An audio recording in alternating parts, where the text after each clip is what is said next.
तृणमूल कांग्रेस तोड़ने के बाद उद्धव ठाकरे का शिवसेना और समाजवादी पार्टी का तोड़ने का संभावना किया जा रहा है। बीजेपी को पार्लियामेंट में अलग अलग बिल पास कराने के लिए नंबर चाहिए, इसलिए बीजेपी जहां तक जाना जरूरी है बीजेपी वहां तक जाएगा। बीजेपी अलग अलग तरीका से देश के आंचलिक पार्टी को तोड़ने की कोशिश कर रहा है और अपनी तरफ खींचने की प्रयास कर रहा है, क्योंकि बीजेपी को बिल पास कराना है, इसलिए उसको नंबर चाहिए। पहले पार्लियामेंट में अपोजिशन का एक साथ होने का कारण बीजेपी पार्लियामेंट में बिल नहीं पास करा पाया। वेस्ट बंगाल में चुना गया तृणमूल कांग्रेस का 28 लोकसभा के एमपी में से 20 एमपी स्पीकर को लेटर लिखकर बताया वो एनसीपीआई नाम की पॉलिटिकल पार्टी में शामिल होना चाहते हैं।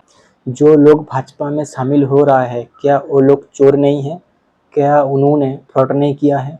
पॉलिटिकल सर्कल का कहना है बीजेपी का टारगेट है देश में एक पार्टी का शासन स्थापित करना और विपक्ष पार्टी का कमर तोड़ना चाहता है ताकि वो पलट ना सके। 2022 में महाराष्ट्र में जब शिवसेना टूटी, बीजेपी तब महाराष्ट्र में अपोजिशन पार्टी था और पावर में था शिवसेना और चीफ मिनिस्टर था बालदेव ठाकरे का बेटा उद्धव ठाकरे। एकनाथ शिंदे ने बगावत कर दी, ये इल्जाम लगाते हुए कि उद्धव ठाकरे कांग्रेस के साथ अलायंस कर रही है और एकनाथ शिंदे खुद को असली शिवसेना बताया, क्योंकि ज्यादातर एमएलए एकनाथ शिंदे के साथ था, इसलिए एकनाथ शिंदे असली शिवसेना बन गया। बीजेपी का सपोर्ट से एकनाथ शिंदे महाराष्ट्र का चीफ मिनिस्टर बन गया, लेकिन अब वहाँ बीजेपी का सरकार है और एकनाथ शिंदे उस सरकार का पार्टनर है। इसमें कोई शक नहीं है। शिवसेना को तोड़ने के लिए, शिवसेना को तोड़कर शिंदे को चीफ मिनिस्टर बनाना ये पूरी प्लान था बीजेपी का, ऐसा ही कुछ लोगों का कहना है।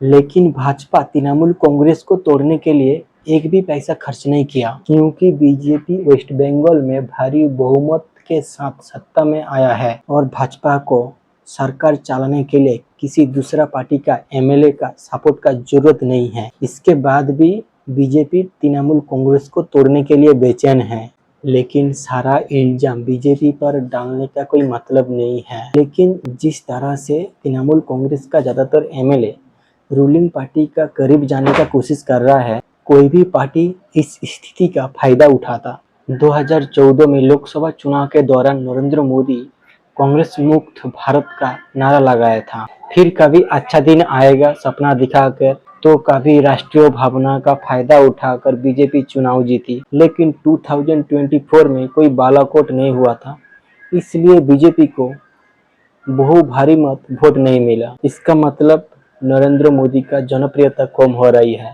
इस समय देश के 4 राज्य छोड़कर बाकी सभी राज्यों में बीजेपी सत्ता में है।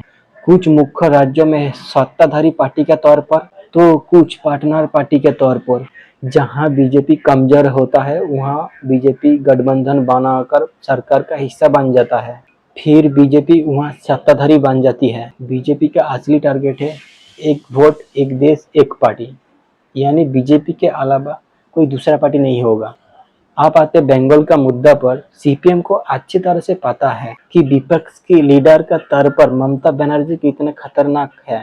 तृणमूल कांग्रेस का समय जब भी कोई घटना होती थी, पॉलिटिकल सर्कल का कहना था विपक्ष की लीडर का तौर पर ममता बनर्जी ये मुद्दा उठाया होता तो रूलिंग पार्टी का नींद हराम कर देता।